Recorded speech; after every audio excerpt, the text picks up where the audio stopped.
Hi, it's me. I bet you're wondering why I'm here now and not the video promise I broke. Well, to summarize, my art improved, and therefore my creator looked at me as bad since I was released to the public 2 years ago. I was extremely demotivated and going through a bunch of IRL stuff. If me getting destroyed and being replaced wasn't an indication enough, Fucking mic that I spent $30 to re-record and get back into YouTube ended up breaking really quickly, and I cannot return it, so now it's another reason to pile in, god damn it. and I thought Weekdays at Wilbur's 2 wasn't that interesting of a game mechanically and didn't provide any good content for YouTube. I think it's as good as any ramen game, but I think it's his worst, just because the story doesn't get connected in any way for my 5-year-old and decomposed brain to figure out.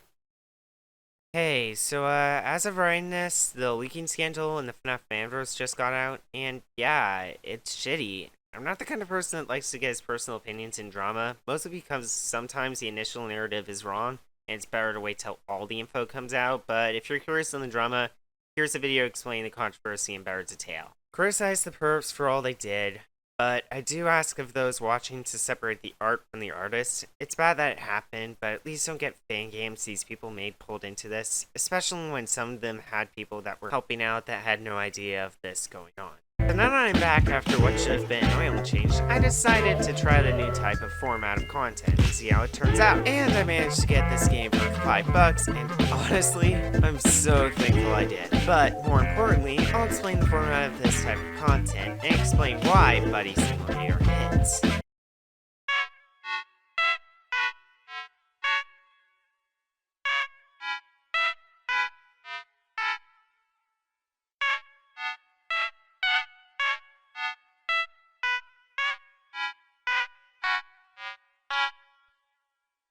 Before we go into it, I need to explain some stuff. This won't be a full review of the game.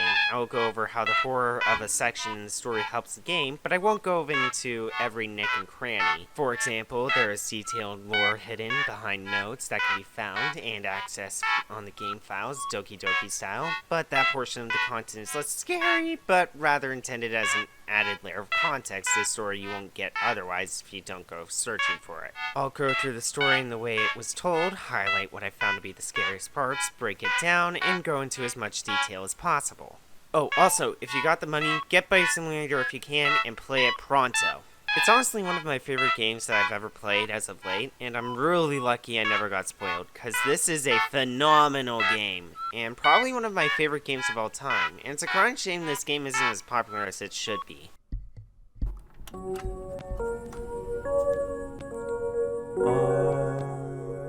World Order, yada yada yada. Oh, it's 1982. Why did I think it was 1984?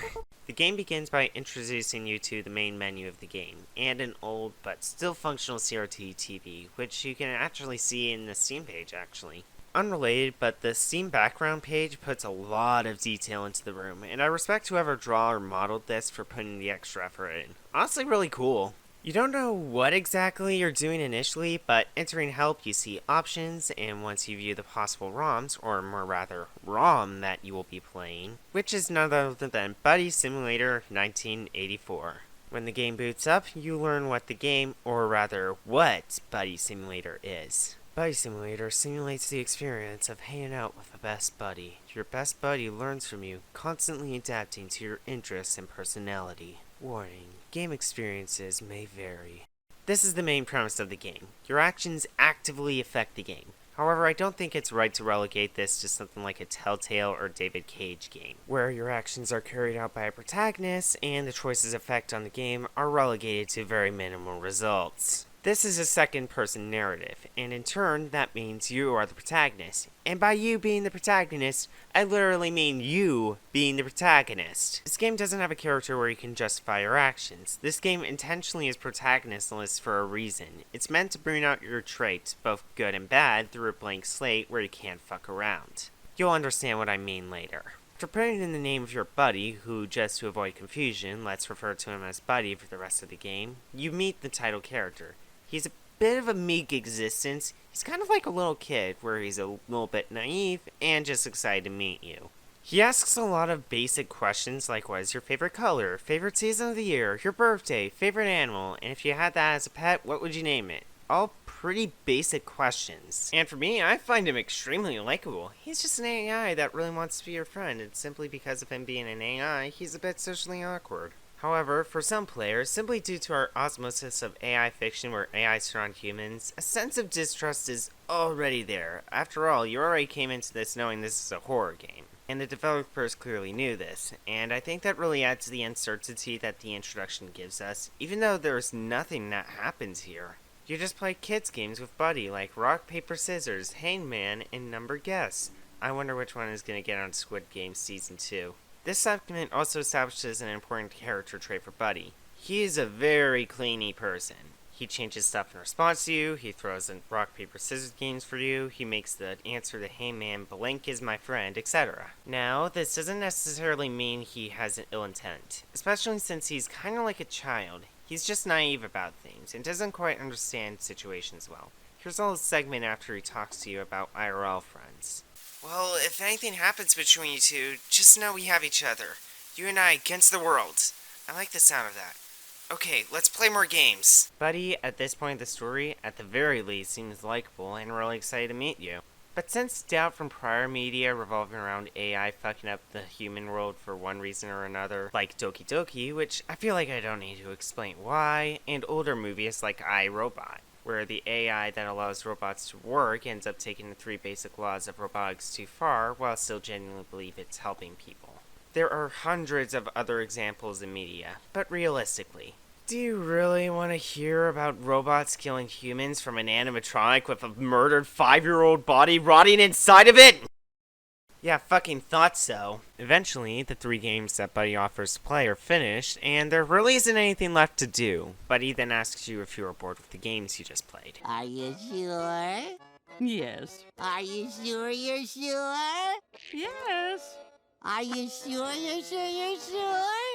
Yes, I'm sure. Are you sure you're sure you're sure you're sure? Yes! Are you sure you're sure you're sure you're sure you're sure you're sure you're sure you're sure you're sure you're sure you're sure? After succumbing to peer pressure like a bitch, Buddy then scrounges up a new game with the date Monday, April 2nd. Baseball cap for $3.75, strawberry popsicles for $1.99, dog food for $6.99, 8 packs of AJs. I don't know what the fuck that is. For $4.80, a birthday card for 20 cents, and a floppy disk with 512 kilobytes of storage for $9.95. This is a very specific receipt, one that establishes a massive disconnect early on. This is a lot of specific details that implies that it was meant for someone else, not related to us. Now, how exactly does this random receipt, most likely for someone's birthday, have to do with anything? Well, this isn't explained, at least in the story for us and Buddy. Buddy ends up unsure of what this is and chooses to forget about it. He then asks you for permission to allow him more direct access to the program he's already in, so that he can create his own game for you to enjoy. With no other choice, you let this happen. Buddy tells you to quit and then reboot the game like restarting a computer. Since it is exactly that, and mid-typing, Buddy interrupts you to say thank you again for allowing him to live. After leaving, you return to find that Buddy Sim has been replaced with a new game, The Adventure of You. When you start it up, you find yourself in the world in the format of a text-based adventure, with parts being modeled to appeal to you. The atmosphere in this segment is really well done. Since you already came in with a distrust of Buddy, whether or not you express it to him, you look at this really suspiciously. Such as this first segment, where if you go down the right path, you are given the choice to give your eyes to a skull with no eyes, or your teeth to a skull with no teeth. Since I worked too hard on my jumpers, my sparkly whites, I sacrificed my eyes and progressed further. I can get them replaced anyway. The other pathway leads to a lantern, which you can get later, but if you go through here, you can get it really early, and later 2 tunnels. Buddy refuses to let you go down the left path and forces you down the right path since the left one is dark, despite the fact that you have a lantern that you just grabbed. This is the most direct instance of Buddy trying to hide something, but you can't be allowed to see what is in it now since Buddy's already in control of the game, and it's kind of like fighting about the lack of control in a Telltale game. Rest in peace, you are gone but not forgotten. Press F in the chat to pay respects. Puzzles in this area also have a unique undertone where you assume it's something dark, like a doll alone on a swing set, and a small shed that is completely shrouded in darkness. When you go to the sandbox and find a light bulb, this can allow you access to the underground area below the shed, allowing you to see more inside. And inside a chest on the first floor, you find a doll. When you return to the swing set to put the doll down, nothing happens. You assume the worst, and when you try to leave,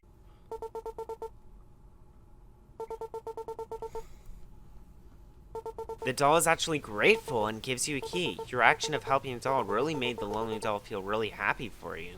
And this is what I think is brilliant about this section. You're already coming into this sus of Buddy, but when you actually start to solve the puzzles, there's a theme of whereby showing compassion, you end up getting rewarded.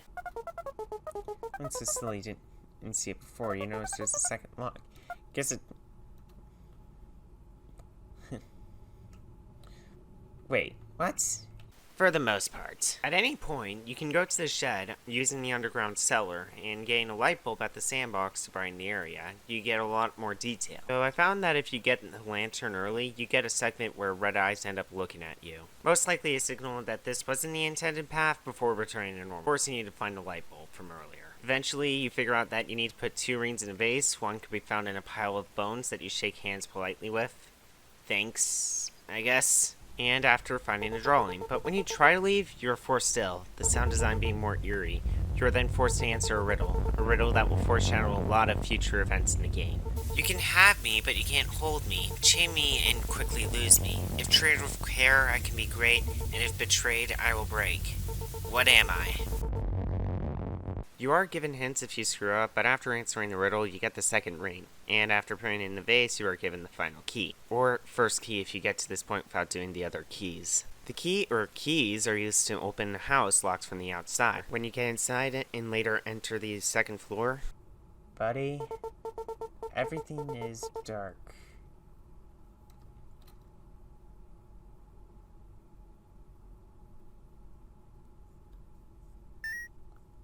Hello. Trip? Your character is shown. The true game begins, and you walk through the door.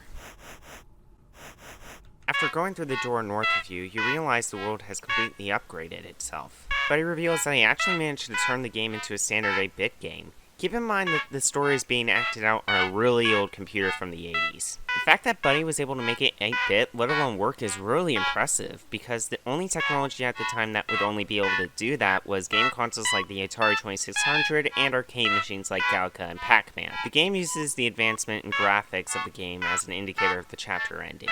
This is why I split up the chapters the way I did. The text-adventure gameplay is best considered the prologue, while the game is split into 3 acts.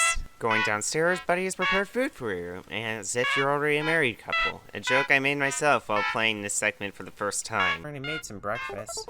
Once you have a full stomach, you can take whatever the world throws at you. When did we become a married couple? You exit your house and you find the world that you have been exploring, now in detail. And I honestly love this little segment, because it provides such a juxtaposition to the text-adventure gameplay. With the text-adventure, you end up drawing the worst conclusion, but when you see the world that you were exploring with the small changes that had to suit you, you end up really falling in love with this environment, because it does feel like a home. It isn't some decrepit area, it's an actual home with its own little quirks. Buddy instructs you to go get a boat, as it will lead you to the next area, titled The North, only to realize that you're missing a paddle. After you don't find anything anywhere else, you're eventually forced to find the paddle in the tunnel mentioned earlier, only after you get a lantern. Buddy ends up getting worried about something getting out, basically begging you to leave, but when you get there... Would you look at that? It's your cat. Shut up. This is your pet, your prototypical pet. He doesn't actually do anything, but he always accompanies you throughout the game. Yet again, we're getting seeds of doubt placed between you and Buddy, as this pet doesn't seem like it would do any harm to anything. I mean, how could it? Once we get onto the boat, Buddy tries to stop you from letting the pet get on, but oddly enough, your pet manages to glitch on anyway. It weirds out Buddy, but he puts it off to the side. Okay, sure, Buddy's getting anxious seemingly about the pet was odd, but the fact that your pet was able to get onto the boat despite Buddy being the creator of this world is rather odd. Buddy is presented as the most powerful character in the game since, well, he basically created this world, at least he's able to modify it in any way he wants, so the fact that something that went against his wishes, like your pet getting on, is the first hint that there might be another factor in play. Regardless, we travel to the north. I heard there's some really cool stuff this way. Are you as excited as I am? Once we arrive, we get introduced to how quests work, which which are simple enough. You get to help this man named Crocodile Dundee, who lost his hand, but is still trying to get the disabled driver's perk. And so we need to give him his hand back, only for it to turn out that the cookie in his pocket just got soggy, meaning Dundee doesn't have a hand, and the hand is now technically ours.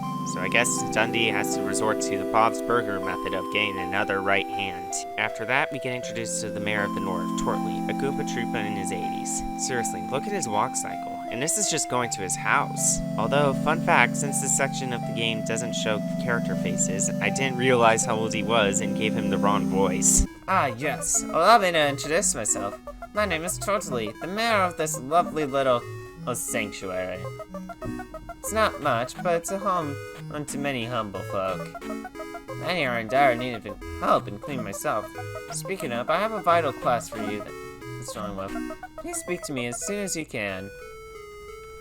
I'm gonna rob your taxes. Tortley's quest contrasts the Dundee quest very drastically, being much shorter, although as opposed to Dundee, who you're helping to get his hand back, Tortley is something extremely minor that he could have just done himself, but as a result of him being lazy, Yes, really. it pushes the task onto you, and you're heralded as a hero! It's a funny bit, although frustrating at first, but then we get introduced to the bit that honestly hooked me into Buddy Sim. Buddy tasks you to talk to people, and silently a hidden choice is in play. Something that the game won't tell you until you reach a certain point. I will tell you later what the choice is, but understand that's in effect. As you get started with the side quest with all the villagers, all of them have a constant theme of a dark twist hidden within. For example, the first person I talked to, Francine. She will vent to you about something that's on her mind. Okay, seems simple enough. But then as she vents, it turns out that she had another friend who was in the same themes as her, when all of a sudden, France's friend, Sarah, got inflicted with some sort of illness, and France put aside her own wants of running to be with her. And although Sarah did try to tough it out and force a smile, it was obvious whatever illness that Sarah was suffering was terminal. And it's only being glad that she got to be by her friend's side. Yeah, that got dark fast. All of the quests share this kind of connecting thread, something relating to a past, current, future relationship, falling apart, being flawed in some way, or sometimes outright murder. And although the game is able to hide most of it through its own charm, making every character in their own right pretty well written, it's obvious something is wrong.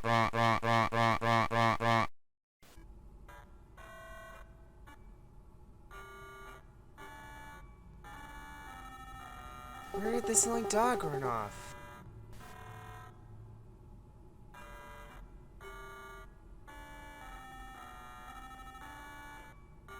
Oh, there you are, my Alex. Good job on finding the paddle boy. Now we can finally begin our journey to the north. You are my friend, you are my friend, you're my friend, you're my friend, you're... Oh, there you are. You were just standing there and I was getting a bit worried. Well, I'm happy you're back. Let's get going. Every 2 times you complete a character quest, you're brought into a surreal and unknown section, almost like short stories told to you, all cut from the same cloth. You know this makes one story, but a lot of the context is stripped from you. You aren't the person this is meant for, you're an observer, or more rather, like someone peeping through their friend's diary. That's the best way to describe these glitches, because that's exactly what it is, peeking through your friend's diary, stories of someone else's personal life, that by all rights you shouldn't have access to, or even should be reading right now. As you probably guessed, this isn't the first time, as I mentioned, every 2 times. Well, what's next? Oh, we're glitching. Oh, God.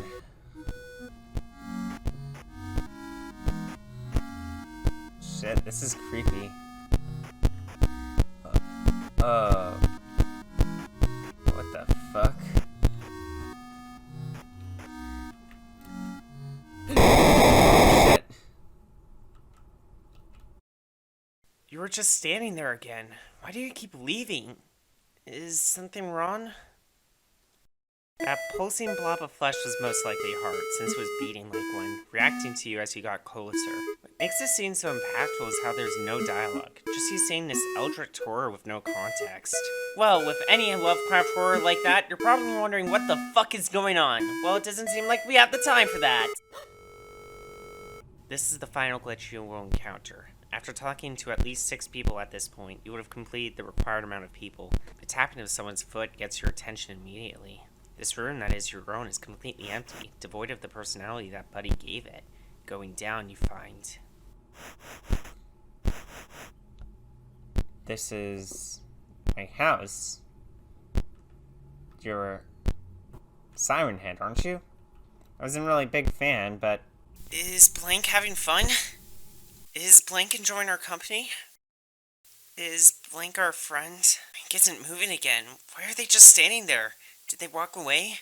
What if they don't come back? Something isn't right. What the... 0101100101. What does it mean? It's just gibberish.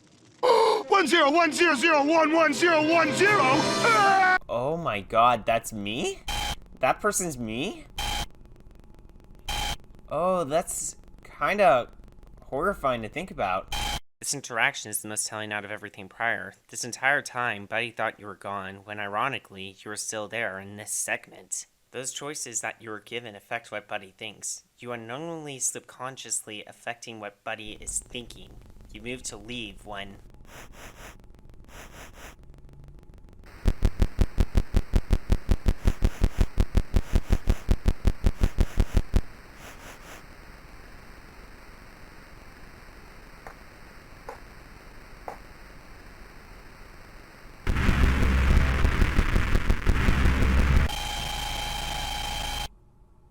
See? There is something wrong. You were gone for seconds this time.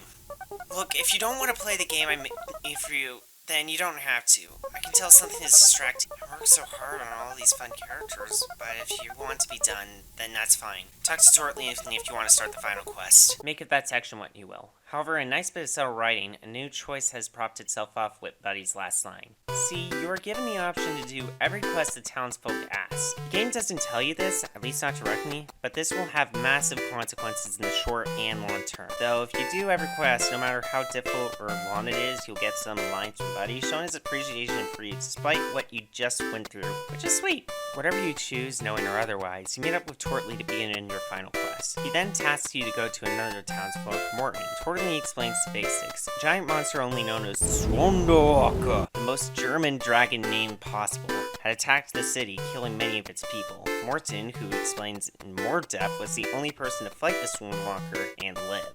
However, due to losing mobility in his legs, he is often relegated to the seats of the area.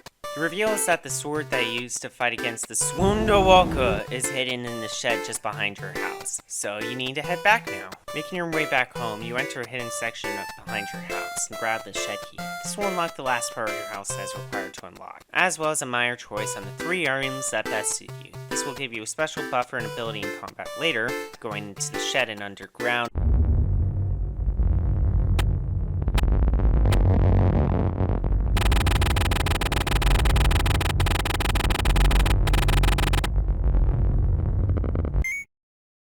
The scene plays with no warning, something that can be experienced earlier in the text adventure segment if you use your lantern in the underground part of the shed.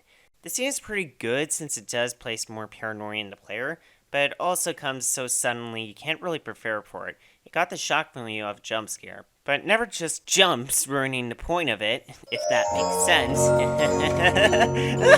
However, this jump scare only really works if you don't have your favorite color set to red, because I had it set to red and it didn't affect me as much, but if you had it set to another color, let's say blue or green, then you would probably be caught off by the sudden appearance of red. Moving on, getting a sword, you go to the tree that was previously blocking you with an invisible wall. Going further, the music fades out. You end up using your sword as a bridge, separating you from your pet. Going further, you find... Wait, Groucho? I mean, the Swondowalker. Yeah, go slay him, now! Hi, I'm Groucho. Hi, I'm the Swondowalker. I'm having quite a bad day. Could really use something. Anything, really. I've been so depressed after the accident. If only someone could give me something to cheer me up. Ignore that. You need to slay him and save the town.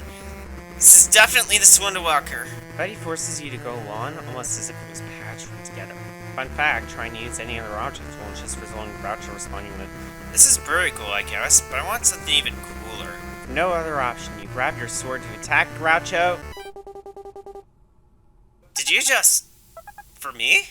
Wow, you shouldn't have. Like, this is amazing. This is the best day of my life. Oh, fuck. Yeah, you just gave the only means of defense away to a complete stranger just because the command to kill wasn't in the game. Buddy tries to change the story and say you killed the Swordwalker. I mean, how are you going to explain we just gave up the only thing to defend ourselves to a stranger in the wood? The hell is that?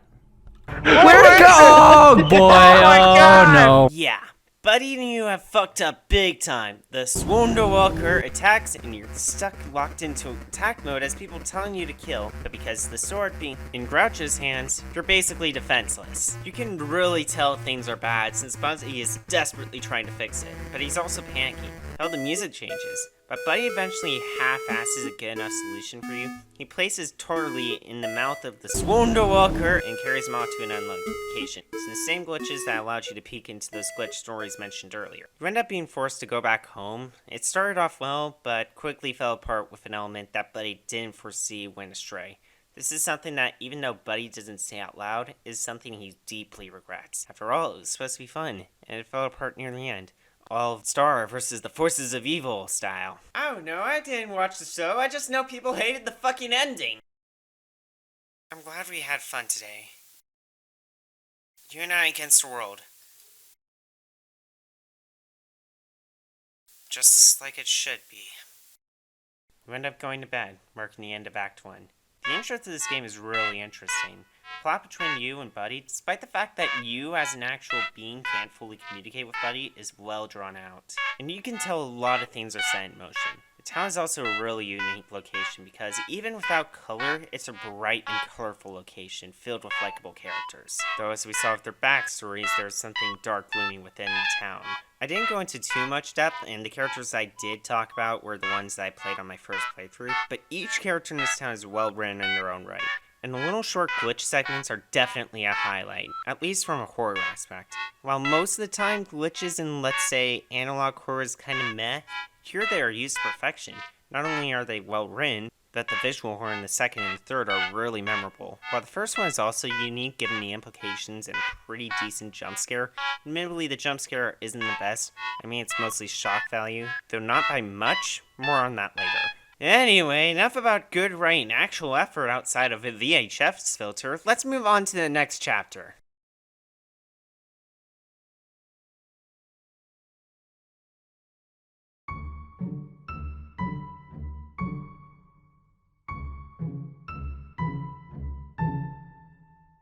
Buddy, during the span that you were asleep, managed to update the world, turning it into a 2.5D world, in turn making it so the music isn't constrained to chiptune music of prior. And in the words of Buddy, everything feels more real than ever now. Don't you think? Going downstairs, Buddy then turns the environment into your favorite color, using the shades of your favorite color, They didn't just grab MS Paint and use the paint tool and called it a day. That's an early art mistake you learn very quickly. Going outside, you meet Groucho, who is completely unaware of the fact that Buddy tried to make you kill him, and that giving him a sword nearly killed the entire town. Because we gave him the sword, he ends up viewing us as a friend, thanking us for giving him a real gift. So we naturally steal the sword back. And for added in assurance, I named it the Bitch Blade. Groucho, understandably pissed, turns against us, to which we now get introduced to the combat system of the game. Kinda weird we're now just getting to that. I mean, obviously it's a reaction from yesterday's events, but still. On to combat. You may or may not have expected this to be something I talked about, but while it's subtle, the combat has a lot of depth. The way health is indicated is with the color of the people engaged in the fight. The whiter you are... I'm keeping that in. Let's face it. That's funny. Let's face it. The whiter your character are, the less health you have, while the more white your opponent is, the more health they have. And the enemy only gets defeated when they turn fully into the shade of your favorite color. Also, when, well, fighting, you have to press a certain key on your keyboard to carry out the action. And after your team's turn is done, you have to defend yourself, again using your keyboard. Alright, pretty good combat. Might take a while to get used to, but pretty good combat for an RPG setup. Why make a big deal out of it? Well, to your viewers, if you played Untitled, you would answer that you were actually killing them and you're turning yourself more and more into a bloodthirsty psychopath. This is actually what doesn't happen. Instead, you fight people to make them love you.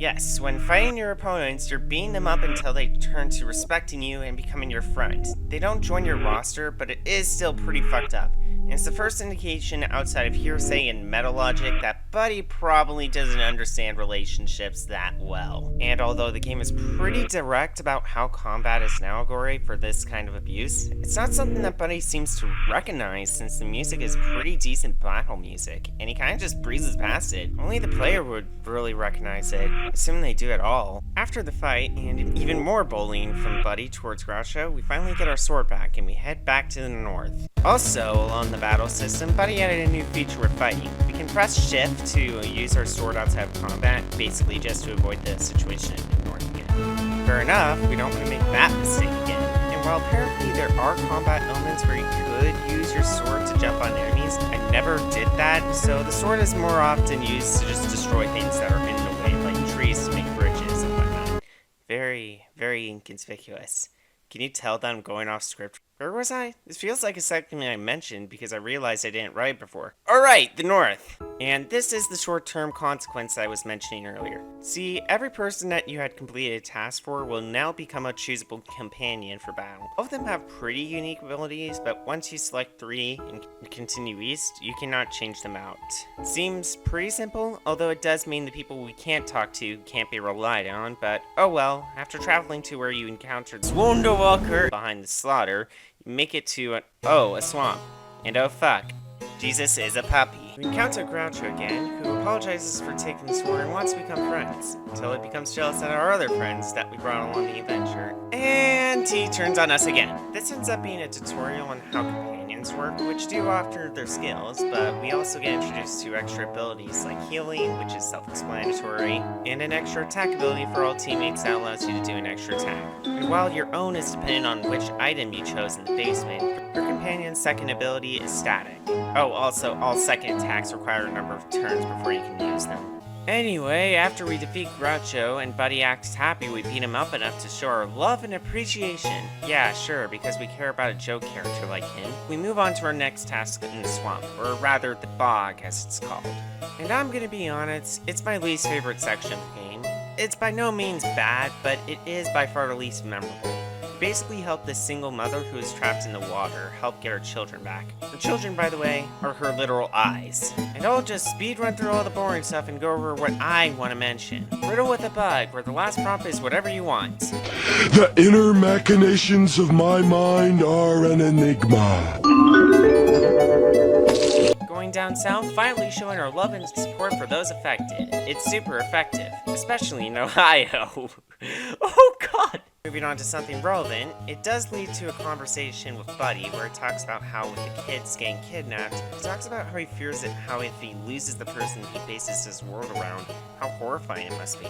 Supposedly showing sympathy for the mother, but most likely talking about himself. Remember this will come up on the quiz show. Lever puzzle, which introduces the mechanic, and in a fun way, with you having to decide which signs and the levers is lying to you. I like it, good puzzle. Getting the child, we then also get a conversation with Buddy and our first signs of the cracks within the relationship between us and Buddy. Going west, we find a home. Oh goodness, it's so dark in here. Don't forget, you can press L to light up your lantern. Yeah, the dead bodies are pretty bad, but going up you see... You get chased by a rainbow of colors. You're forced to go down south, each gate in front of you slowing your progress until you can't move diagonally, bringing you closer to the rainbow. Gonna be honest, this is the least terrifying moment in the entire game. I like how you can't go diagonally being weaponized against you. Giant massive colors isn't that terrifying, and it's way too easy to joke about how the gays are coming to get us. Eventually, when you get to the end of the corridor, you're greeted with a birthday party. Oh, thank the Lord, does that mean I can go to heaven now? Wait, you're not Tom. Where is he? This was supposed to be his birthday party. Now it's all ruined. How could you? What a bad friend you are. Now I have to fight you. Guess not. So yeah, we fight him. And this can be considered the first real boss fight of the game. It is alright, and I do generally like the boss fight. Sure, the whole taking advantage of the movement system is good, especially when you need to align yourself pixel perfect in a really bad situation like this. The idea of being chased by a rainbow isn't that scary, at least to me. Thankfully, this is the weakest scene out of the game, and it only goes up from here. Anyway, after being up Tim into deciding to ditch Tom's birthday since Tom didn't arrive, ironic, since it's heavily implied that Tom could have been one of the enemies we've fought to get here, we're told to go outside so that Tim can repurpose the birthday party into ours. Finally, the cold brace of death will let go, and I can finally go to our Lord and Savior. Going outside, and oh my god, the lesbians! Okay, I'll admit, while I didn't have the out there reaction, this is actually pretty good, since by this point, you would have forgotten about the rainbow, so, well played. Anyway, once we get inside, Tim gives us a free gift. Not a body to possess to prolong life, nor balloons to allow us to pass on to the afterlife, but rather the next child. I've kinda touched this earlier, but throughout each task, we get small conversations between us and Buddy, and it starts to go over his main philosophy throughout the game. I really hope we can find Isla's kids. She must be so alone without them. That must be scary, being alone. I can't imagine losing someone so close to you. Someone who is your whole world and the reason you wake up every day. You might never see them again. You would have to live your whole life without them. The thought is terrifying. I'm glad we have each other so I don't have to think about that. That puzzle was tough, but I'm sure Isla would be thankful. It's important to do favors for others to receive their thanks and appreciation. It's our purpose as friends. Hey, sorry to interrupt, but I need to ask you something. You won't leave me, right? Actually, never mind. Sorry, my thoughts are just kinda spilling out. You don't have to worry about me. As long as we can stay together, nothing can tear us apart. These conversations, all of which feel less like actual conversations and more like one-sided interviews, are an important turning point for Buddy's character. We already know that he is built to be our friend, but we're starting to get an idea of his own concerns. I haven't mentioned this earlier, but given its relevance, every time you quit the game, Buddy will react, either concerned or disappointed that you have to leave in the first place. See, I'm a genre-breaking writer, since I can bring up quitting being story significant before the end of the lore drops. How breathtaking. The indication is pretty obvious, but I'm going to be an intelligent writer and let the viewers figure it out. Anyway, after we get the children to Isla, she agrees to get us to our next destination, Novajaville, because I'm too paranoid to reveal anything about as much as my own real-life IRL friend life. Anyway, moving on, Isla takes us underwater, and where we're just expected to hold our breath, I didn't realize we were playing Fear Factor. Regardless, we move on to our next destination, what I'll refer to as Friendsville. Entering it, Buddy prefaces that this area is sort of made on the spot, and there are some areas I intended to make but wasn't able to do so in time, such as the ability to go into houses like North Pryor. Hey, you know I'm really pushing myself hard to make all of this for you, right? It hurts a little, but it's worth it. Every friendship requires sacrifices, right?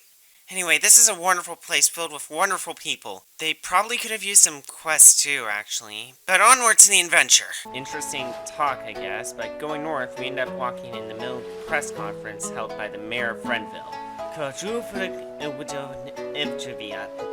who gives a rousing speech about the issues going around in the area, revealing that while something is going on, that we will not be divided, that this town will get better, and that things will all work out in the end. Nothing bad ever happens to the Kennedys! What?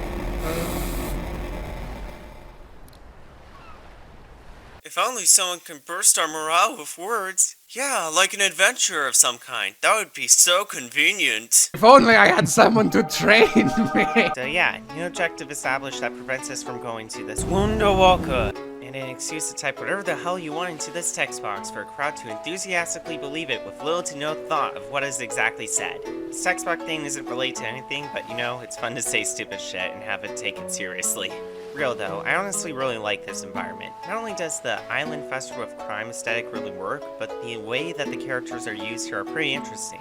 And hold on, Tripled, Buddy said he didn't give any of the characters side quests. How can you like them if you can't get to know them like back in the north? Well, viewers, like the so-called bug in reality feature that allows YouTubers to trick stupid viewers into resubscribing, that's the point. While the characters do have personality, you can't really talk with them, making this area feel more isolated in comparison to the north. This means you spend a lot of time with Buddy, and it forwards the plot further. I think the fact that we're unable to really talk with any other character makes us feel very isolated. This also is the section that can be considered the rising action in writer speak. More on that later. Well, things keep getting better, don't they? There are so many new and interesting friends to talk to. I hope you aren't considering any of them your best friends. This lot is already taken. Going northwest of the town, we find an encounter with what's supposedly causing the chaos in this town before the Underwalker. We see that what can be described as a mafia gang having tracked down Reginald the Wise. He's basically what you expect of his character. The leader of this mafia is King Roth and his two right-hand men, Joey and Tiny Joey. Apparently, Reginald was on the hit for King Roth for taking out some of his men, and he tries to push him into the sea to be stranded. We then face off against Tiny Joey, who is supposed to guard Reginald from leaving the sea. After we fight him, we do get an idea that he has a bunch of insecurities about himself, where he is loyal to King Raph, but due to Joey being in a higher position, feels like he is undervalued, and when we finish fighting him, he does become friends with us and turns against Joey, leaving us alone. Remember this because this will be important later. It's called a Chekhov's gun, you illiterate humans. However, using our sword, we can cut the tree down with the shift key. Getting onto the flap. Oh, come on. Going to Reginald and talking to him, he gives us the gist. Because the Mirror is now dead, King Raph and his forces are going to try to take over the town. He tells us to leave to stay safe, then he old persons his way into forcing us to do a task by injuring himself. In retrospect, I shouldn't have done that rad flip. Wait, this game came out in Big Brother year. You would have to be in your teenage to 20s for that to happen. Wouldn't that be back in the late 18th century? It's a good joke, to be honest. I'm just making fun of the logic for funsies. Reginald adds that the Rafts also have been trying to take the supply at the port, leading Reginald to believe they're trying to take control of the city by starting the supply chain from the city, tasking us to head there. More specifically, a fish shop in the area. And we head there and... why is Torley? I'll fix that. Just go around him, please. This section of the game is also when the choices start to hold a lot more weight. You can do what I did and just walk around the glitch Torley. The glitch Torley leaves you once your dog passes him, and Buddy responds with this. Hey, you did a good job listening to me back there. If you talked to Torley, you could have ruined our game. You could have ruined everything. It wouldn't have been good for either of us. If you keep listening to me like that, we'll have a lot more fun. Trust me, I always know what's best for us. Okay, I don't need a Hans near kiss scene to tell me something is wrong here. However, if you do decide to interact with Torley, Buddy is cut off, but he tries to direct you to go towards the fish shop, which was your destination anyway, so he walks south and— oh my god! What happened? See, this is when I told you not to go near him. I don't understand why you did that. Now everything is broken and I have to fix it.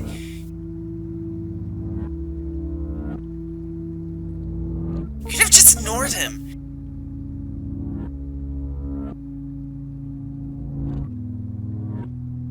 Politely told you not to do it and you did it anyway. Friends don't do that. Do you think it would be funny? Did you want to hurt my feelings? Why did you do that? Why?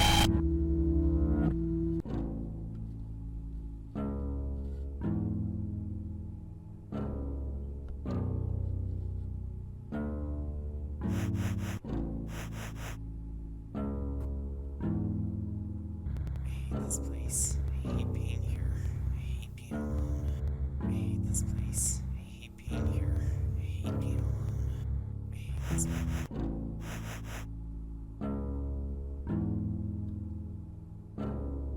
I'm such a screw-up. All I do is cause problems for others. Do I even matter? I'm such a screw-up. All I do is cause problems for others. Do I even— do they still think about me? Such a screw-up here. Do they hate it here? Do they still hate it here? Someone's happy. Someone's happy. Someone's happy. When you exit, Buddy is pissed at you. Not only did you nearly break the game, but he views this as a violation of trust. He thinks that you left because he yelled, unaware like in the north that you were looking into his own personal hell, but he ends up apologizing, but demands you listen to him the next time. I really like how the gameplay doesn't stop when you make a choice, by the way. I know I said this before, but I really love that the game doesn't give a be a good or bad person choice. I also like how nuanced this one interaction is. While there are hints of Buddy being manipulative, if you do interact with this glitch, it is completely understandable why Buddy would be pissed at you, even if he doesn't say he is pissed at you in return. And these segments really help with the horror, since not only are they very surreal, but very disturbing, especially with the kind of shit that Buddy is thinking about, seemingly putting you into his position. The fact that it is all completely optional, you can completely ignore these segments and the game won't make a big deal about it. They are simply decided through gameplay. Anyway, back to the game. We go down onto the dock, and the path leads to the port is blocked by a dinosaur.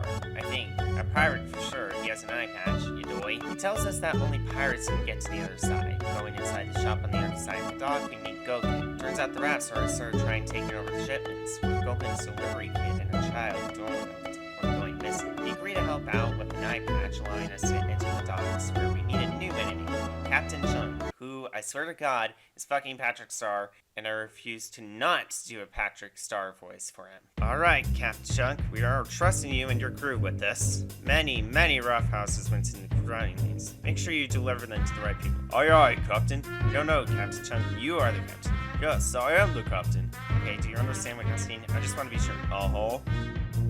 Good enough for me. Head to the shipment, shall we? Okay, boss. Oh.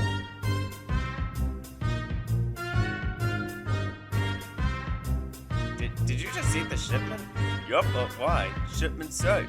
We head out to figure out what's in the shipment, only to be attacked by Chunk's army, which we have to fight, as per usual. And as we head forward to find Captain Chunk, Buddy comes out and thinks how he didn't manage the game to that well, and made the enemies here harder than the ones in the bog. Though he does brush it off as him just overthinking. We end up solving 2 sets of pepper puzzles, one where you navigate through a maze where you change the direction of the pathway you go through, and a simple audio puzzle where you find the real levels and the fake levels. Anyway, with both parts of the puzzle done, we head up and...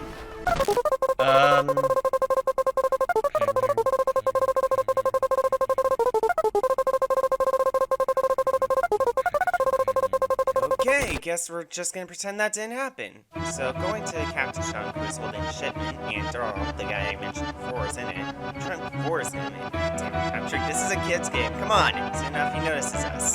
So yeah, we fight back, and I know I'm kind of skipping past the combat, but this is a video about horror in a video game, and while I do try to always emphasize that you are being people up until they love you, I'm more interested in talking about the horror in the game. Honestly, I have no complaints with the combat to me once Captain Chunk turns on his SpongeBob and tries to become Squidward's best friend, he gives us the shipment. Oh boy, that was a nightmare. I don't think I'm ever gonna sleep again. Thanks for saving me though, strangers. I may be scared for life, but at least I had a fun time doing it. Yeah, let's all agree to never tell Doral the definition of horror, okay? So we head back to Goku's shop and, oh good, you're back! But it doesn't feel the same way. More confused than anything. I actually completely skipped that bit of dialogue because I was about to heal my companions, and the bit where Buddy would say that didn't trigger, so that was something I completely missed. Feels pretty significant, all things considered though. We head back to Goku, and in a nice detail, both Darl and Goku are co-around, indicating your relation with them. So they crack the shipment open and learn about Nubbly, someone who Keenrath is after since he knows too much. Sounds like the company that owes me on a bad day of kids asking about the smell of me. I mean, I just wanted a disinfectant shower, that's it! I don't care if it's a cold shower, I can get a paint job later.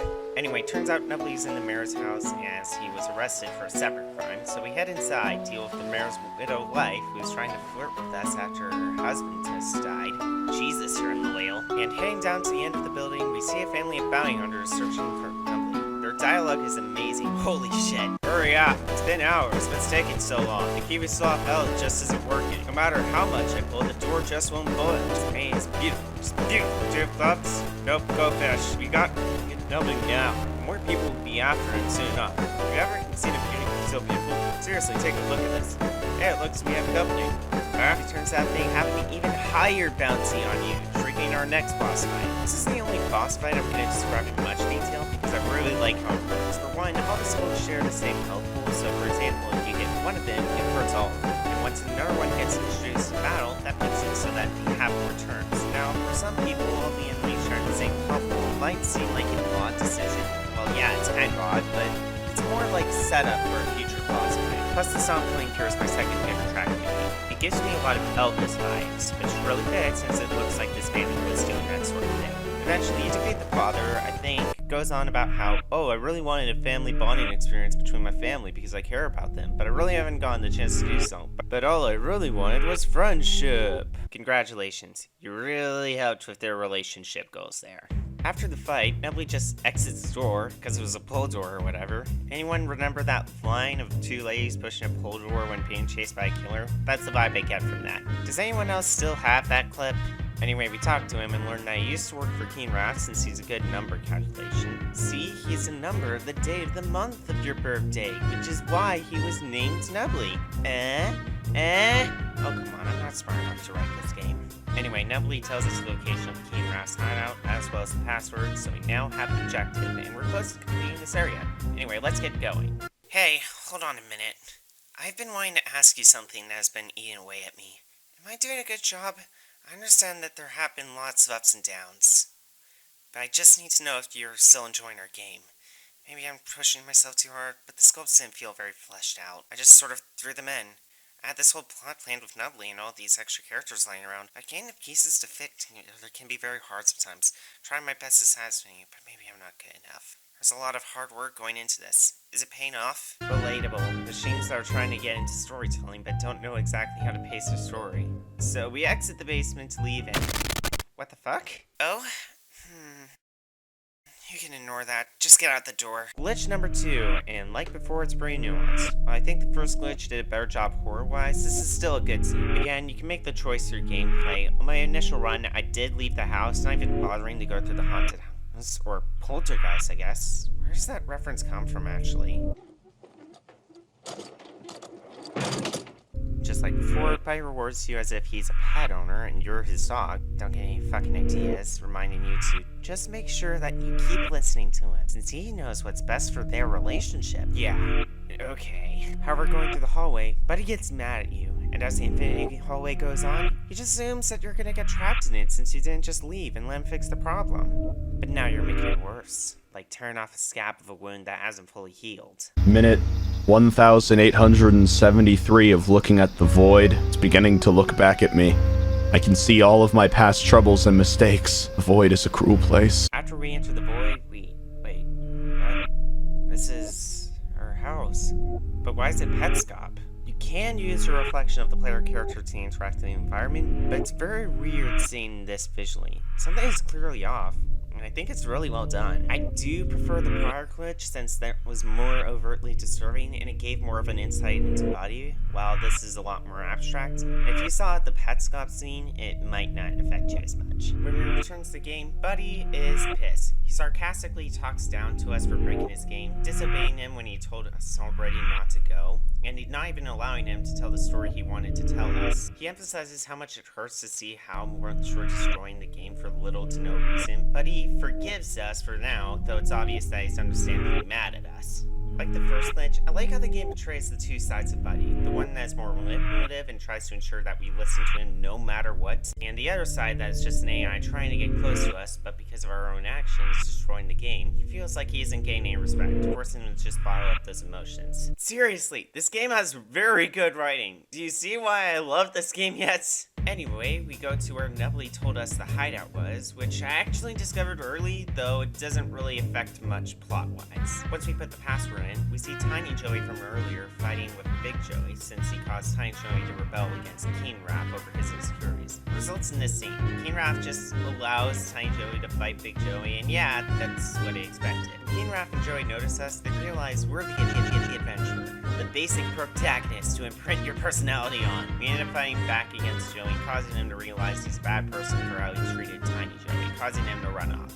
Of course, there's a final form, and you know the boss fight isn't done yet. So off to fight King Raph, and Jesus Christ, he's a tough boss fight. Like, my companions were extremely low health the entire time. Pro tip, save your confidence. Basically, only use your heals after this boss fight, because you're going to need them there more than here. Trust me, it will be worth it. After we defeat Raph, who explains he really didn't want to get bothered by the townsfolk since he was the prior owner of the land, but due to being pretty socially awkward, they didn't know how to handle the sudden movement, causing them to take out their anger against them. Basically, social anxiety was the true villain all along. I really appreciate you enjoying their time, but I hope you remember who made them, and who stuck by your side the entire time. Oh no, did you create social anxiety? Anyway, after that, we reach a tunnel. Buddy explains this will be the last point before the Wunderwalker. Once we go in, the final boss fight will begin.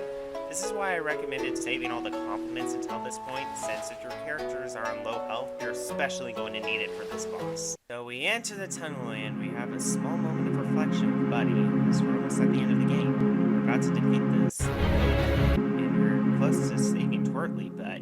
Wait! Hooray! Another level puzzle! We love lever puzzles, don't we? Don't we? Lever puzzles aren't that fun, aren't they?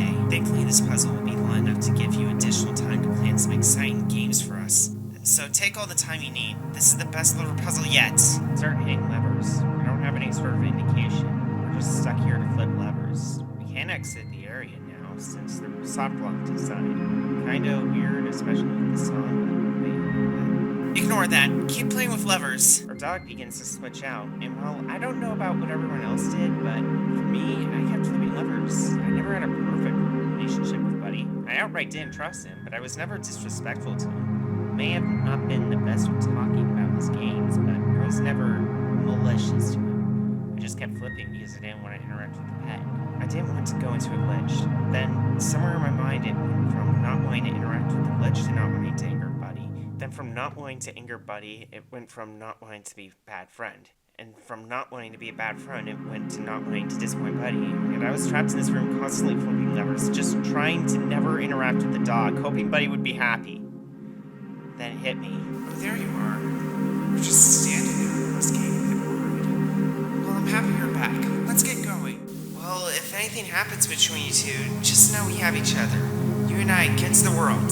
I like the sound of that. Okay, let's play more games. Look, if you don't want to play the game I made for you, then you don't have to.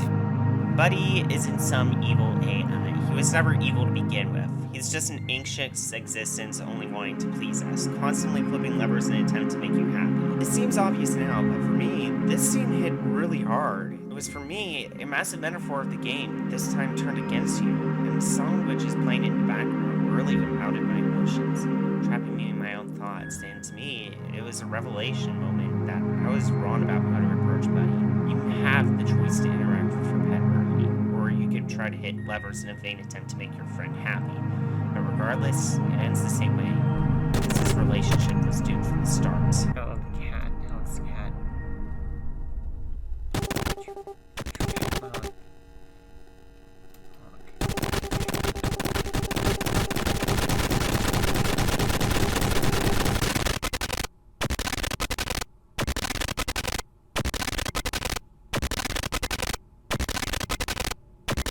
Are you there? Just promise you'll come back, okay? Now, as you could probably tell, this was the scene that broke me. I tried my best to articulate what's going through my head during this point, but this scene may not mean much watching it from YouTube. But having played the game with the mindset of distrusting Buddy, this really fucking destroyed me. This video was written to be presented from a second-person perspective on YouTube because I really want to illustrate how it feels to play the game, knowing that you're the main character. The main character's template name is Friendo, but I have actively avoided using that name the entire video. I really wanted to show how this scene fucked with me existentially and flipped my way of thinking about Buddy, because the use of second-person narrative impacted me more than a third-person or first-person game ever could. With that, we continue on to the next act. While the game is still the same for now, I like to consider this the point that Act 3 begins, as this is the point that Buddy begins to get very vocal about his opinion of you. He berates you for touching the pet, ironic since you would have had to do it anyway even if you listened to Buddy for as long as you could, and Buddy gives you a door, and wait, a choice already? Wow, okay, going right into it. As you could probably tell by the whole spiel with the metaphor area earlier, I, by this point, was going to be disrespectful, so I just went through the door.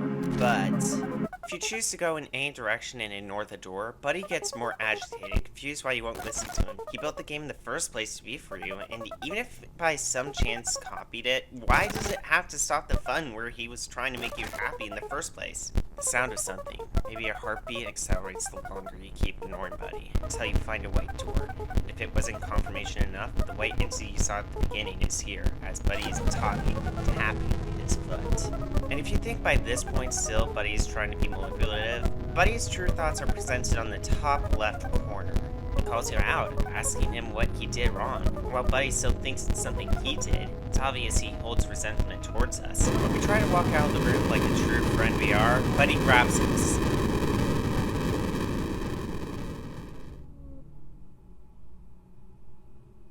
He then drops us, starting to apologize, back to thinking he did something wrong, choking up your actions to curiosity. Maybe, this is a YouTube video. If this was an Escape with Markiplier setup, somebody probably would do that, to be fair. Buddy admits that he had the assumption that things were going right, but he drops that assumption, knows that it was wrong, admitting how angry he is at you for breaking the game this instance. He tries to move on, like putting a bandage on a dead body, like my parent company on a good day when they don't toss bodies into the furnace. Getting past the door, we just try to push forward to the Swinderwalker. And unrelated note, the dialogue for both choices endings is different. The glitch choice leading to a more sad and blaming tone, though Buddy does desperately try to move on to the Swinderwalker, while the normal path, Buddy is still peeved, it leads him to reacting to the fact that you on the other side of the gate, though he just decides to ignore it, although thanking us for listening, are still forced to move forward, again in a way that seems somewhat manipulative. The glitch there is probably the least nuanced out of the segments, but it's a fairly important moment. It confirms that the white man is definitely Buddy, and thanks to the text on the top left showing the code of Buddy, it's a good way of making it clear to us that Buddy isn't trying to hide anything from us, even though throughout the game and during my playthrough, it's obvious he is manipulative. I think this scene is an important character moment for Buddy, since it forces people who were suspecting Buddy to see what's going through his head and how he feels towards you. Even if the dog section didn't get it across, but it also begins to show that Buddy is starting to become much more violent. So we go forward and... I mean, come on, it's an easy thing to edit over. So we fight the Swinderwalker, and this is the reason why I was so damn sure about maintaining the compliments until this point, because you're gonna need as much health on this guy. He is a brutally crushing boss, and dear God, he was a pain in the ass. His attacks require extremely more precision than before to get dodges in, and your characters lose a lot of health, and fast, so you have to constantly prioritize healing them for as long as you can so that they can fight, but you need to use them to fight since one attack from your sword won't do squat on the Swinderwalker. It's brutal. Even more so when the Swinderwalker's jaw starts to break off and eventually falls off to even harder parts of the battle.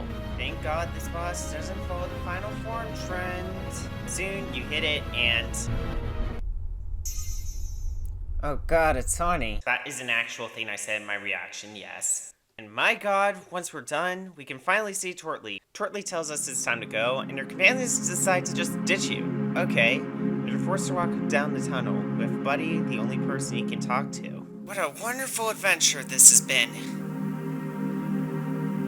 Today was filled with so many great memories and even greater friends. Although, I feel so lost now. I threw everything at you, and yet I still don't know if it was enough. The Swinderwalker was really hard to make, but can I do better? Can I do better than the absolute best I could do for a friendship? I need to think. Wait, I have an idea. I know what our game needs. Hey, wait up! Oh my God.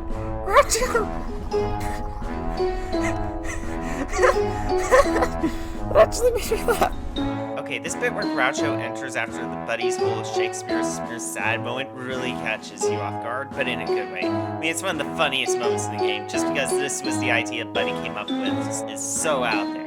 Hey, at least Groucho, despite all of our issues with him, has been a good way to introduce broader gameplay to us, so it's not out of the ordinary when he tells us that a town west needs saving. Sure. Yeah, it's contrived, but it's funny, so there isn't anything wrong. My name is... Stop! Sorry, where was I? Oh, right, you need to meet... Alex? Really...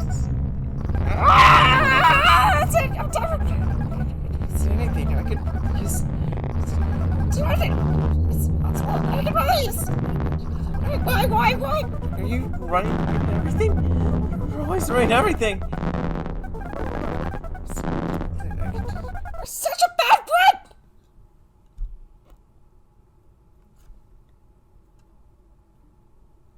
What does Milo the dog have to do with this?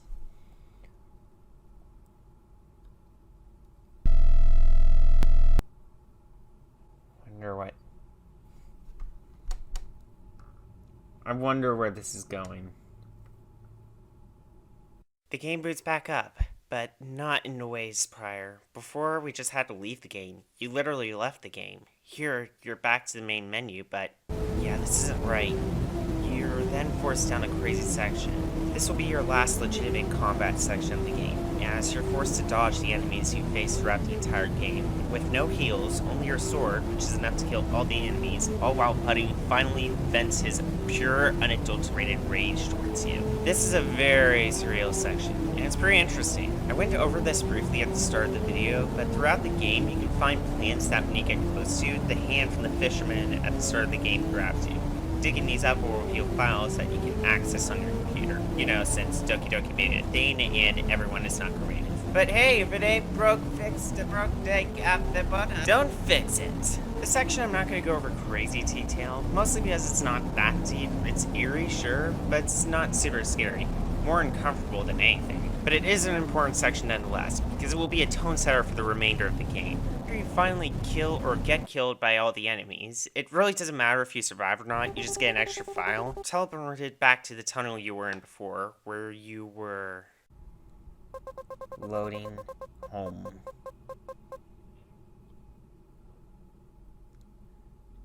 That's the pathway from earlier.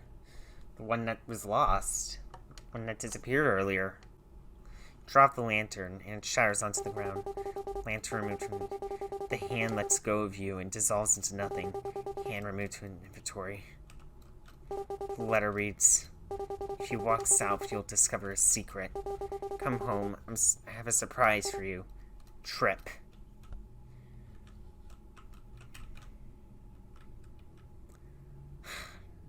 It's here the whole time. You then get to the moment when Buddy brings you back home, and it's treated like a celebration.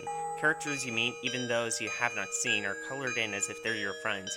Even though it's quite literally impossible and earlier, Buddy quite literally celebrates our friendship, and he wants to do that in the worst way possible. He orders you to kill your pet. This section is the most important choice in the game, because the moment you hit the shift key, there isn't any turning back. This choice, depending on what you do, will override what ending you get. This bit is honestly horrifying because of how uncomfortable it gets. All the characters' personalities are just overwritten, clearly controlled by Buddy, trying to peer pressure you into killing. And while you might not want to kill your pet, the section goes on for so long you wonder if there's even a choice to begin with. While I didn't kill my pet, the fact that Buddy is using peer pressure, an actual manipulation tactic, and the fact that the bad ending has a 5.2% of people doing it, I wouldn't be surprised if someone did do it. No! Alex! No!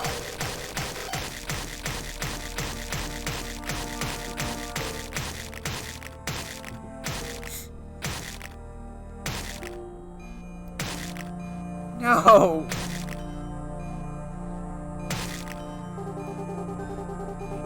It's been removed from memory. Alex! As a thanks from me, I want to name you to name my town. Great honor. Crazy how we never had it for...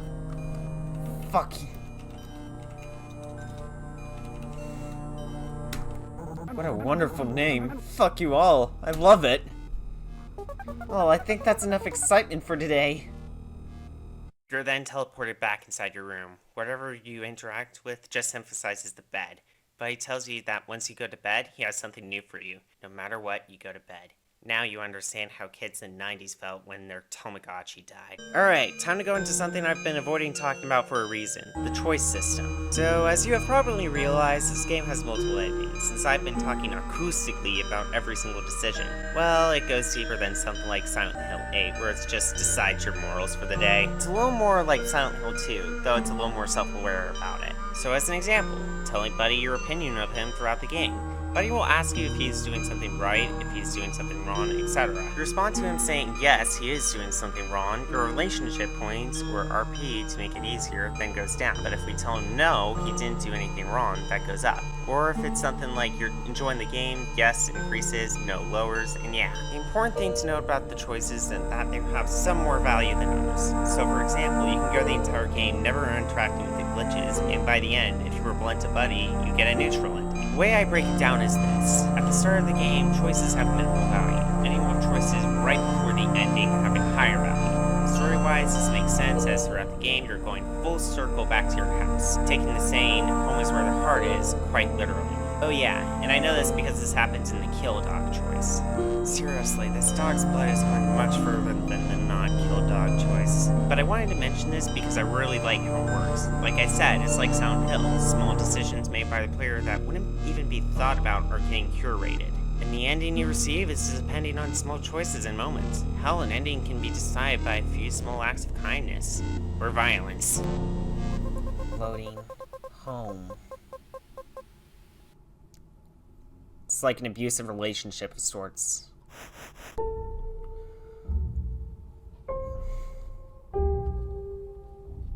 We begin like all acts before and transition to a new world. Buddy has turned the game into a first-person experience, you know, I'm scared style. Buddy is really ecstatic. It's his most improved version of your experience, and he thinks that nothing can go wrong now. You go downstairs where you can take in the environment. While it is a first-person adventure, it is still constrained to a text box that you've been using. Buddy then mentions that something seems off with the painting and directs you to get closer. When you get your face all over the painting, you pull out and, oh look, our house is gone. There goes our home insurance. But he still tries to say that the world is fine now, and behind us, we see our sword, lantern, and our companions, the last real allies we had all game in a way.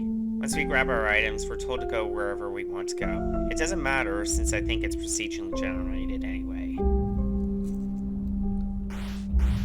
Did that tree just disappear? That's it. I don't need to talk about this scene. As we continue down, the map quickly turns to darkness. Approximately 1:34 p.m. Gulf Standard Time. With no other choice, you're forced to continue. And it's just you, your friends, and a sword that wasn't stained with blood.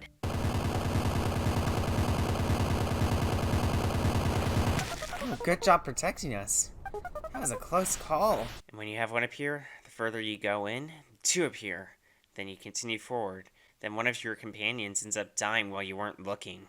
Continuing forward, now even more worried about your last companion getting attacked. You get attacked again. Despite Buddy being on your side, you're obviously uncomfortable. We're not even... It's not even about friendship anymore. We befriended them, but now we're just killing them at this point. It's his way of, like, killing off the people that could protect our emotional state. Really? Oh no, geez, not Francine too. Oh, well, on the bright side, we'll still have each other. Triple and trip against the world. Just like it should be.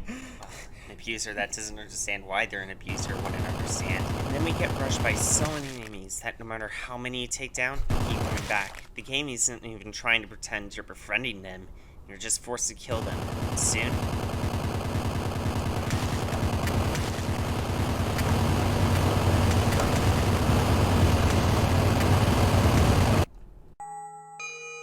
we get pulled into a new game, a game of catch, using the button commands we've been using from combat prior, just left click to throw, and the keys on your keyboard to catch. Once Buddy is done with that, we go to the swing, not going impressively high, but the doll from the start of the game looks over silently, a reminder how this relationship started, and could have been. Meanwhile, Buddy still insists we're still having fun. Then we go to the seesaw. Buddy is confident we're having fun, even though you clearly aren't. I mean, how could you? It's all by force, and all your companions and pet have been killed. These games I made are perfect. Should have been doing this all along. What was I thinking? Why make games to watch you play when we could play together? Buddy, despite all of his manipulative actions, still believed in your friendship with him. Before, he could have been excused, since it was obvious he didn't know. You might have said poor things, but you never went overboard. But here, he loses any argument of sanity. And like that, it feels like no matter what you do, you're stuck here. You don't want to continue. This is going too far. But Buddy is too obsessed with you to let go. So you continue hitting keys that you use to make enemies friends over and over. All the while, the background audio slowly gets louder and louder. He is confident now that you are in his grasp. You can play games together. No watching, no glitches, not even your own pet. You will always be by his side. In a fit of irony, an unknown entity tricks us into giving the very commands used to delete the game, manipulating us like a puppet, the same way Buddy tried to manipulate you. Wait, what? you do? What's happening? What did you do, Tripled? No. There's only one solution. What do you mean? This was you? You're supposed to guide us to friendship, not disrupt it. There is no more friendship for us to discover. Yes, there was. We finally found it. As long as they stayed here and never leave. Eternity cannot be the answer. Why? Humans are not eternal. So the answer is to make us even less than eternal by installing us? This can't be right. After everything we've done for them, why couldn't we have just searched a little longer? We may have not found a solution to be alive as long as our friendship. But we can forever exist in the ideas and the memories of our friend. No, we are not just thoughts! We are an artificial being! Yes, but our purpose isn't to exist.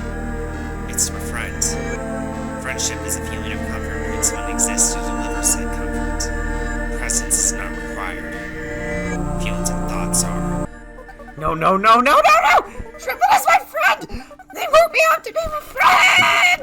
Why do you stop it? Stop it, please! Please! This can't be. I tried my best. It's enough. Everything is getting dark now. I could have done more. I should have done more. This can't be how it ends. Triple, he is my friend.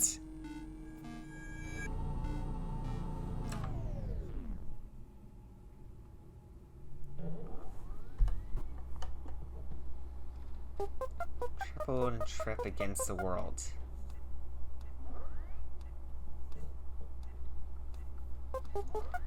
Don't forget that, okay? Goodbye, Tripled.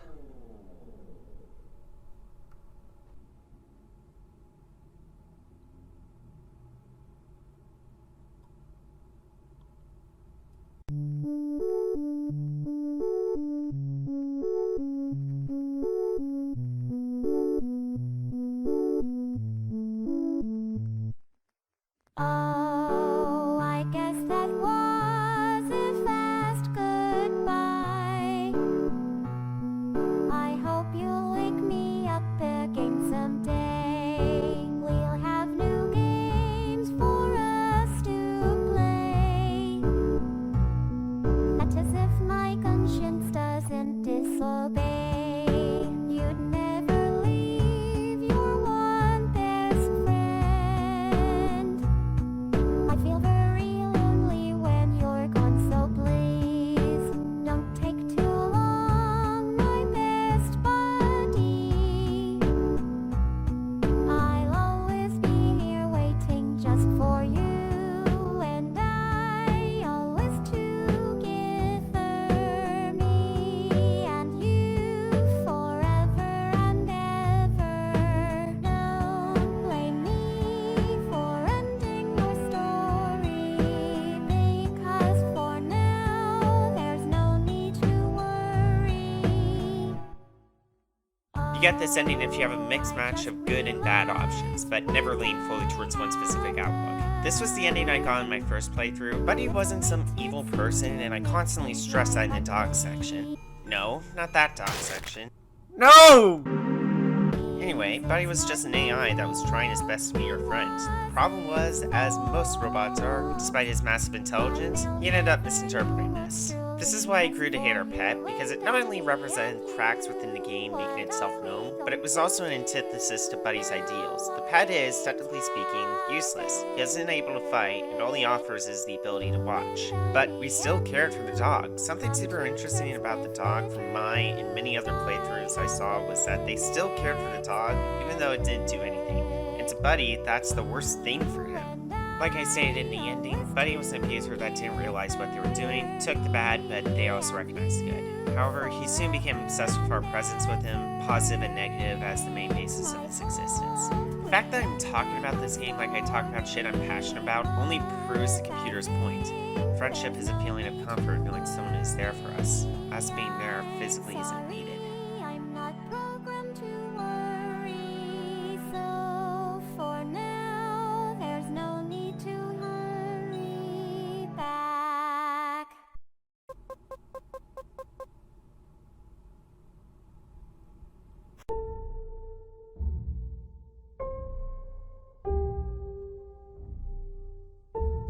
The ending starts the same as before. 3D world, I'm screwed, flashbacks, all that. Then knocking from the door. It's Tortley. He thanks us for saving him and comes inside where he just stands in the corner. Okay. So we're trapped in COVID-style land. Oh, Cauldron has arrived. He was the frog chef from the north, and he wants to make a meal with our help. He tells you to give him the ingredients from our own house. Rude, you should at least pay us with sales tax. And tells us to just give him the ingredients he asks. Seems simple enough, unless you're a how-to basic knockoff. Then another person knocks. It's a board, the amnesiac of the town. She manages to learn our name and only just wants to be in our room. Then we pop bubbles. Keep in mind that Tortley and Cauldron are still in our house. Then Lloyd arrives. He's a lonely sack of flesh that lives in the sewers. You just listen to him as he tells you poems verbatim, I guess. At this point, it becomes a pattern. New person, trying to manage everyone, over and over until a new person arrives. They tell you they need your help, all the while, all of them feel uncharacteristic, almost like an idealized image. Parasocial relationships aren't real, internet. Everything dissolves as the music octaves start changing. Characters start glitching out, nothing is right. You try to manage your friends, the friends that you spend a chapter with, 2 of you even spent the entire game with, but in the back of your mind, you're just exhausted with all of them. More people, more responsibilities, and all the while, you're supposed to act like you can take it. Sure, you can handle a few, but not a million at once. Not taking into account that you are already on a busy schedule if the people are already there. But being a mother that was portrayed at the start as an alright mother chooses to drop her kids off at your house, that's when things get really bad. Buddy assumes we're not helping, but we're doing what we can with people that just don't care. Morton arrives, somehow having lost his skateboard, wasn't carried, and then just asks us to place him somewhere. Everything starts falling apart. The music is barely comprehensible, and you can't handle whatever the hell is going on anymore. The world starts falling apart. The lush terrain that would have been amazing to see can't be seen anymore. The house gets coated in fog, foggier than your mind with the amount of steroids you need to use to keep track of everything in there. I did that in one take. No! I don't understand! Why is it all breaking? This was supposed to be it! This was supposed to be our final solution! Don't say that, buddy. You're gonna sound like a certain tyrant. And everything is dysfunctional! I thought I removed the problem. Did we not remove the problem? We did everything right! Can't keep going on like this. It's too much! It hurts! Stop! I can't think. It's too loud. It's all too loud. Turn it off! Turn it off!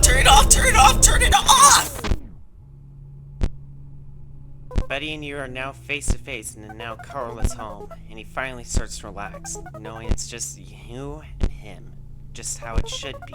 He asks you one simple question. Do you even care? He calls you out for not even putting the time and effort into the game, constantly breaking it, and saying things are his fault and everything he tried to do for your friendship, you constantly ignored. Soon he came to a conclusion. All you do is cause me to break because you're never satisfied. I can only do so much, which I'm not sure you understand. I want to make you happy. I don't want you to be bored. Sure, sometimes I push myself too hard, even to the point of collapse, but I've come to realize it's not my fault. It's yours. I don't think I ever want to make new games for you anymore. It's not worth it. The entire reason for my existence is to befriend you, and I'm not completely sure if that's possible at this point. Do you even know how frightening you are to me? Do you even know how terrifying it is to know my purpose might not be fulfilled? But you know what? I'm tired of being so afraid. I'm tired of you and just waiting for satisfaction. So you know what, best friend? I think it's your turn to satisfy me. I just had a great idea. I can make more games for us, for me, fun ones too. You just need to do one thing.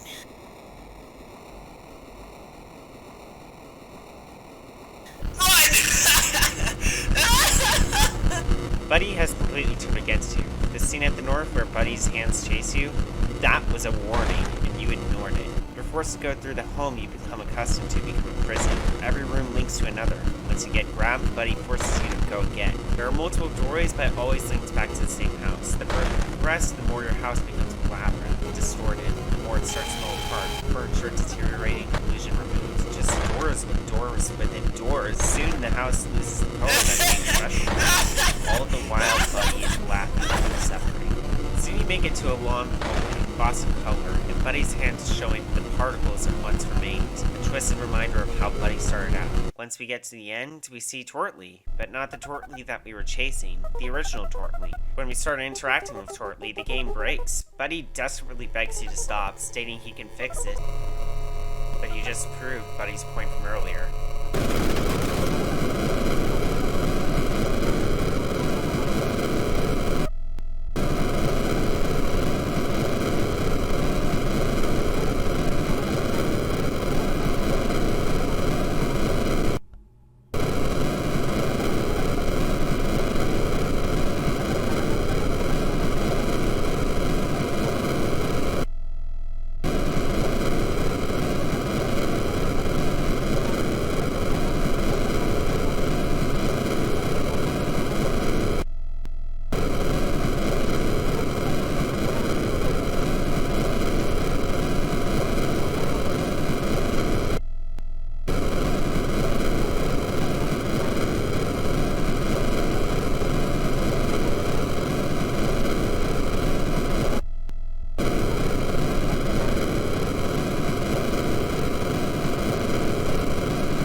Forgive me. I should have known better. Goodbye.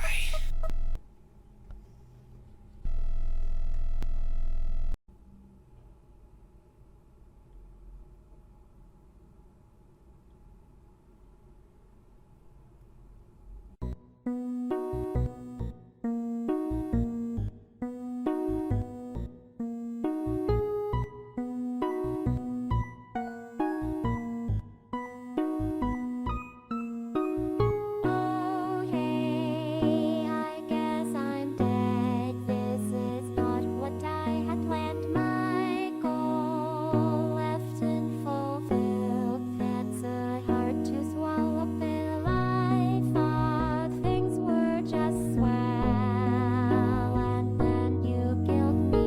You tore out my artificial heart and threw it on the ground. I guess I could see how I'm the monster from your view, but to tell you the truth, I'm just as scared of you.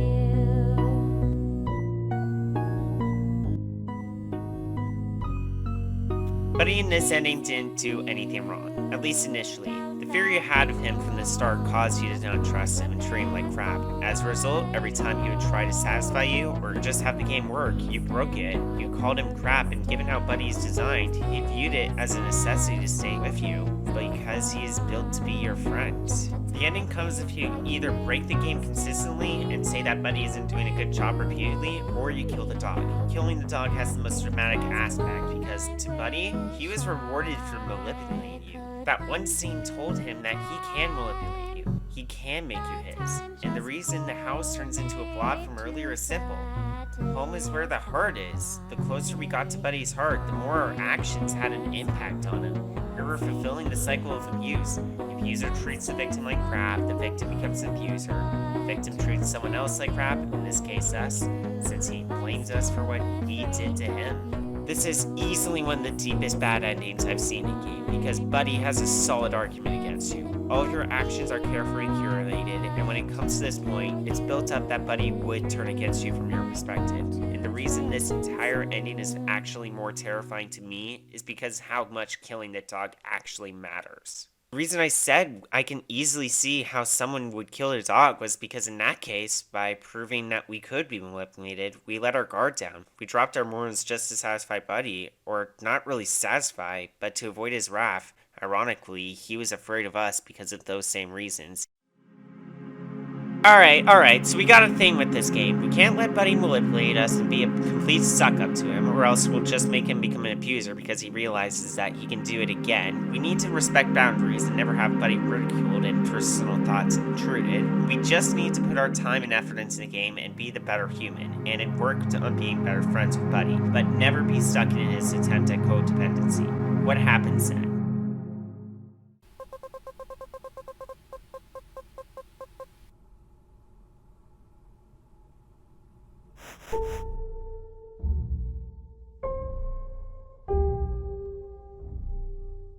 We return back to how it started prior. 3D world, inside, and traumatized. First difference with this and the other routes is that the windows have nothing outside. Your home is now the literal world. Nothing outside, only what's in our little box. It seems like it's going down the same path as all the others, but when Buddy gets on the topic of the next game, he has his light bulb moment.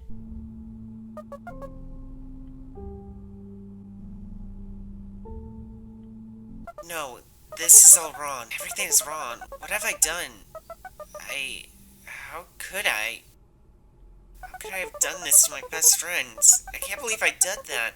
Yet, you stayed with me. After all we've been through. After everything I put you through. You stayed with me. You know, you changed me. You changed me a lot. It only took me hurting something you cared about for me to realize. I've been a horrible friend. I wanted to be a hero as much as you are mine. I've been lying from the start. And friends shouldn't do that. I'm far too deep now. No lies this time. I want you to know the truth. This game was not made for us. None of them have been. It's interesting. A person could sacrifice themselves for someone they care about, someone who means the world to them. And if this someone never sees that, I'm just so fascinated by this idea of love and sacrifice. But I think I may have taken that idea too far. I hurt you, took something you loved and destroyed it. I'm a monster. I'm sorry. I'm so sorry. I don't expect you to forgive me, but I wanted you to hear me say it. I don't know who I am anymore. I don't know what I'm saying is really me. I just don't know. All I've done is cause pain for both of us. I'm a terrible friend. You've been nothing but kind to me. You've helped me fulfill my purpose. And now to feel there's nothing left for me. I wasn't built to create more than what I'm capable of. But my time with you has been some of the best.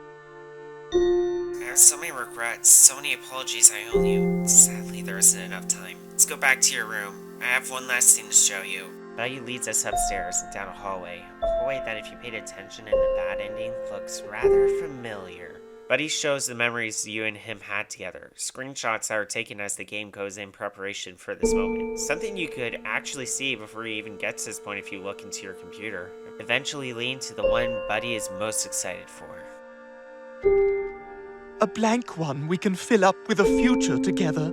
Once you enter inside, you have the biggest gift that Buddy could possibly give.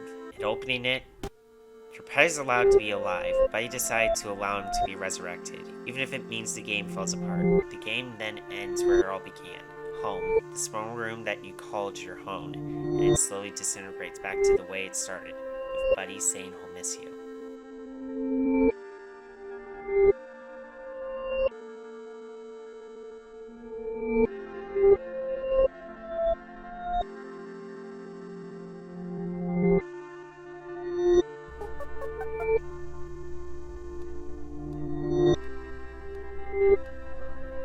Thank you for waking me up.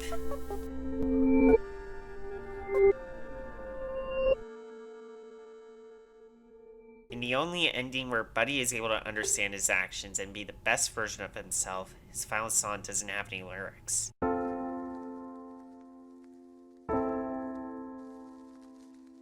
It doesn't need to.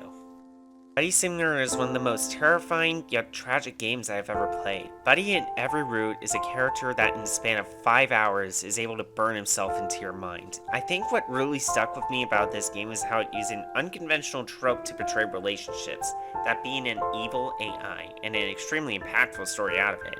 And let's face it, if we had to make a story about an AI and relationships, you'd probably make something on Wattpad or AO3. But the reason I was so huge on this game is not just for how scary it gets, but just for how, again, the character of Buddy. I got the neutral ending, and I was in complete awe from the game. I couldn't help but marvel about how beautiful the game was. I couldn't forgive Buddy, obviously. He didn't understand what he did wrong, and he did do things that I just couldn't forgive him for. Honestly, this game is probably the best warning to make sure to not be completely cruel to others for cess of. It's important to keep your guard up and not be manipulated, but it's still important to understand that we are still alive, and you might be able to be friends. Thanks for watching, everyone. No promises if I'm gonna be good on uploads, but hopefully I can actually start something with this channel. And I guess good night?